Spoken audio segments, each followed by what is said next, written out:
Criminal കേസുകളിൽ പ്രതിയായ യുവാവിനെ കാപ്പ ചുമത്തി ജയിലിലടച്ചു. കണ്ണവം പോലീസ് സ്റ്റേഷൻ പരിധിയിലെ ചെറുവാഞ്ചേരി സ്വദേശി സൗരവ് പിലാക്കൂലിനെയാണ് കാപ്പ ചുമത്തി ജയിലിലടച്ചത്. ഇയാൾ നിരവധി ക്രിമിനൽ കേസുകളിലും പോക്സോ കേസിലും പ്രതിയാണ്. കണ്ണവം പോലീസ് സ്റ്റേഷൻ പരിധിയിൽ ചെറുവാഞ്ചേരി സ്വദേശി പിലാക്കുൽ സൗരവിനെയാണ് കേരള സാമൂഹ്യ വിരുദ്ധ പ്രവർത്തനങ്ങൾ തടയൽ നിയമം 2007 വകുപ്പ് പ്രകാരം കാപ്പ ചുമത്തി ജയിലിലടച്ചത്. Kannur city police commissioner Ajith Kumar IPSന്റെ റിപ്പോർട്ടിന്റെ അടിസ്ഥാനത്തിൽ കണ്ണൂർ ജില്ലാ കളക്ടറുടെ ഉത്തരവ് പ്രകാരമാണ് നടപടി. ഇയാൾക്ക് പോക്സോ കേസ് ഉൾപ്പെടെ കണ്ണവം പോലീസ് സ്റ്റേഷനിൽ 7 കേസുകൾ നിലവിലുണ്ട്.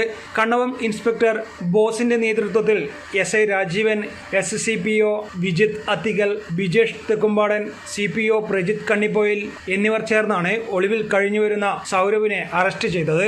കണ്ണൂർ സിറ്റി ജില്ലാ പോലീസ് പരിധികളിലെ സ്ഥിരം ക്രിമിനലുകൾക്കെതിരെയും തുടർച്ചയായി സമൂഹത്തിലെ സമാധാനം ലംഘിക്കുന്നവരെയും നിരീക്ഷിച്ച് ശക്തമായ കാപ്പ നടപടികൾ സ്വീകരിച്ചു വരികയാണ്. News desk, city news.